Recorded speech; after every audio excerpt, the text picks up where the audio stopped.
Are you joining me for YouTube's race to the destruction of its own platform? This started when they bought it, but it's been going slowly, and they have decided to jam on the gas to make sure that they can remove the entire soul from YouTube and destroy everything that it once was. When it was the Wild West and it was crazy, you never knew what you were going to get, but you knew you were going to get something real and raw. You were going to see actual humans doing human things. And YouTube, they're like, I don't think that's going to be able to sell soap and razor blades.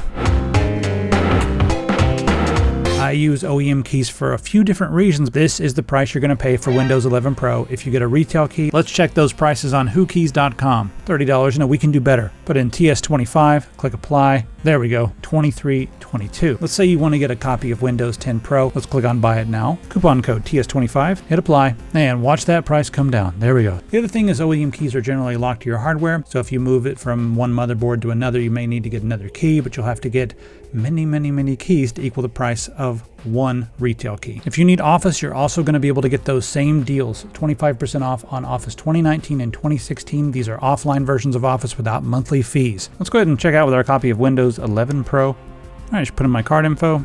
There we go. Click on View Keys and Codes. Once you get to the User Center, click on Get the Key. You'll see your key right here in the middle. Go ahead and highlight that, copy that, hit Start, type Activate, and then right here it says Not Active. That's okay. Just click on Change Product Key. Paste in our product key, press Next, and then click on Activate. Hey, look at that. Head over to whokeys.com. Thanks to them for sponsoring. And now on to our regularly scheduled program. Something in particular really pissed me off today, and that's why I'm making this video. We're just going to talk about Google's AI nonsense and how that is really going to be one of the big turning points when we look back in 10 years that has helped to completely destroy what YouTube used to be. Now, YouTube has started allowing us to use AI content to reply to our viewers. Now, this is something that's only going to be for the content creators, people like me, and this is my dashboard right now. I just took a screenshot of something. You know, someone asks a question or someone says something, makes a comment here like, oh, I downgraded from my Windows 11 machine. I built a new Windows 10 machine, so much better than the 11 machine. Okay, great. And then instead of like actually corresponding or actually talking to this person, I can just click and click and click on these different responses. They're both very similar. Sometimes I'm scrolling through and I'd see one response that's like, yay, Windows 10 is amazing. And then another response that was like, ooh, Windows 10 is awful. And so I could just click yes or no on those and just move on about my business. And it sounds kind of real, you know, like maybe this is me. I think we should get this out there because you need to know that if you're talking to a content creator and they're just replying to everybody in there, it may or may not be them. I'm worried about your parasocial relationships. Your parasocial relationships may be based on AI lies and not even on, at least a tiny bit of reciprocity from the creator that you were watching. It may not even be real. And I don't want your life to be a lie. So, yeah, that's why I'm making this. So that's just the next piece in the puzzle that YouTube's putting together to really undermine what made their platform great, and that's humans, people. Listen, I know there's going to be a lot of people and a lot of artists and stuff in the comments talking about AI, and before I get started, I want to say that I'm not going to focus on the whole AI is plagiarism side of the argument because I don't think that's one we can win. I'm going to leave that alone, and there's a few reasons. I'll explain them really quickly. I don't think the tech bros and the CEOs and the executives and the sociopaths at the top give a shit. They don't care if they're plagiarizing. They will take all of your content. They would take your life if they make $10. They'll take everything. They do not care. And then there's also the argument that we as humans observe the world around us and take in all the input, and then we use all of that stuff that we've taken in to create our own artwork.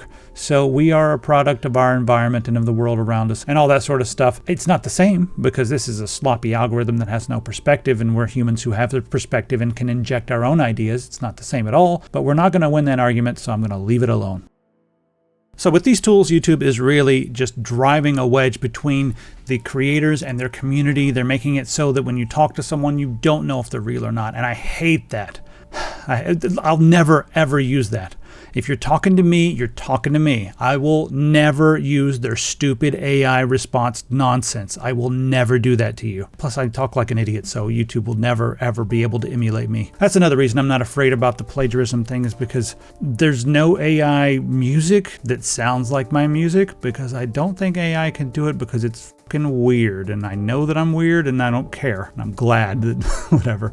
So Timmy also had a pretty good point on this. I want to bring that up. Oh, I was just saying what Timmy said. Yeah, I will still contend that AI will kill technology because no one will trust if they are talking to a real person or not. That is the crux of all of this. Timmy nailed it right there. I was just going on about that. Maybe he put the idea in my head. I forget.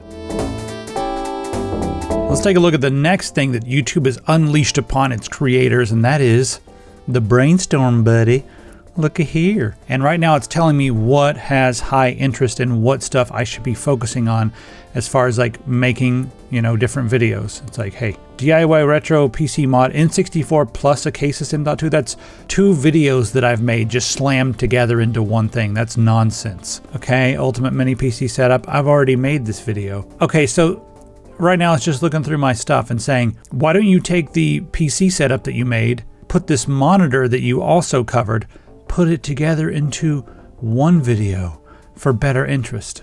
So this is just like a list of ideas that the AI has come up with and said like, hey, Battle Royale, make this video very, very high interest. So they're trying to drive my content into this direction.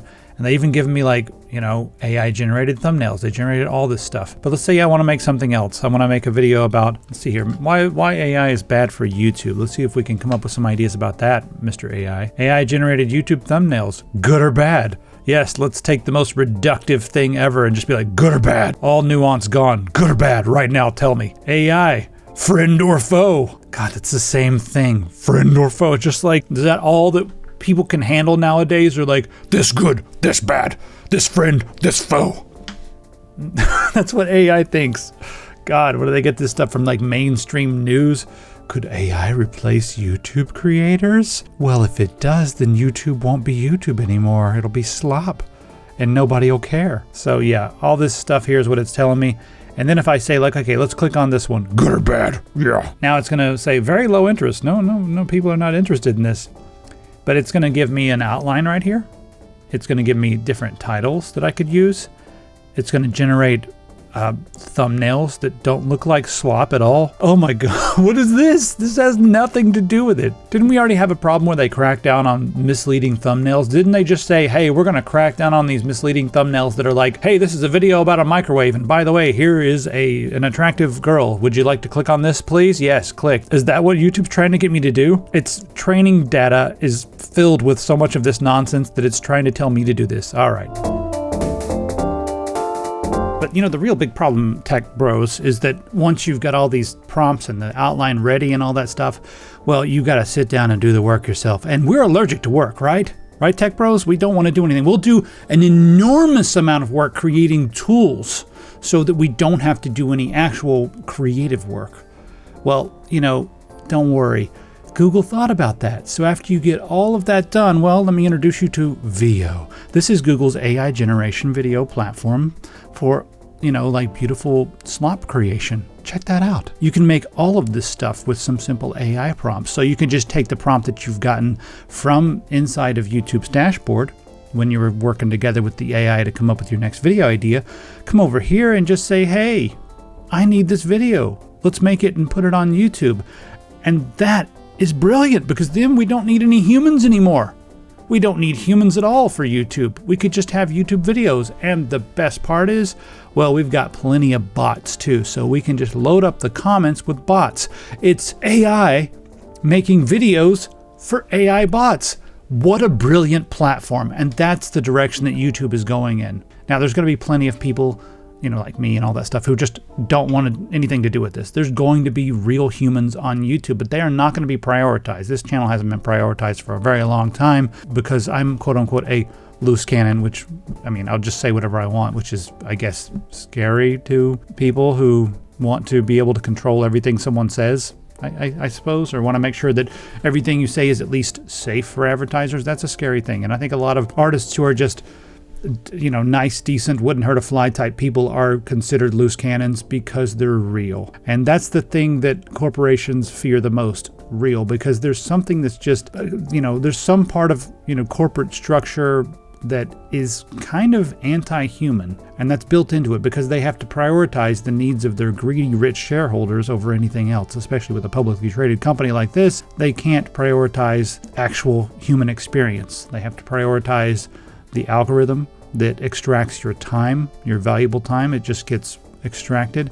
They have to prioritize the tools that make it so that you stay on their platform. They have to prioritize all these things that just, they remove the human element, the soul, as it were. In the future, I think we'll see this as kind of a turning point, a big turning point. You know, there's been lots of like gradual turns and stuff, but this is going to be kind of a big turning point. Anyway, I'm going to leave it right here.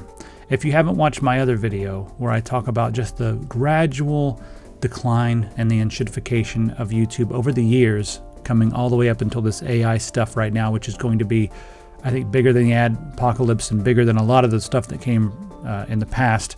And in the next 5 years, we'll look back and we won't even recognize YouTube. So if you haven't seen the other video, I'll link that down in the description. You can go ahead and watch that as well. But you know, with that other video, we're just going to go through and categorize everything that's happened through YouTube since Google picked it up, all the different changes they've made to shift away from something that's human-centric and real to something that's corporate, safe, sterile, and fake. Because money. All right. Let me know what you think of all this stuff. And also, don't forget, we've got our sale going on. So just be sure to head over to the store, 50% off, save the shelves. We've got your flawless sensors right here, 3310, 3360 as well, depending on which one you like. I like this one just fine. 3360, you can move the mouse a little bit faster, but it's fine. They're all flawless infrared sensors. These are the best membrane keyboards out there, but the reason I got these is because they're super quiet, and with the half price sale, 20 bucks, mouse pads. I think you all need mouse pads, don't you? Got plenty of those. 2 of these left, maybe none by the time you see this, I don't know, but half price works on these as well. I mean, I would pay $700, but you don't have to. You just pay like, $170 or $67.40, I don't know. And then we got all these t-shirts down here as well. So I don't want to do any more promos. I'll see you in the comments. Goodbye, everybody.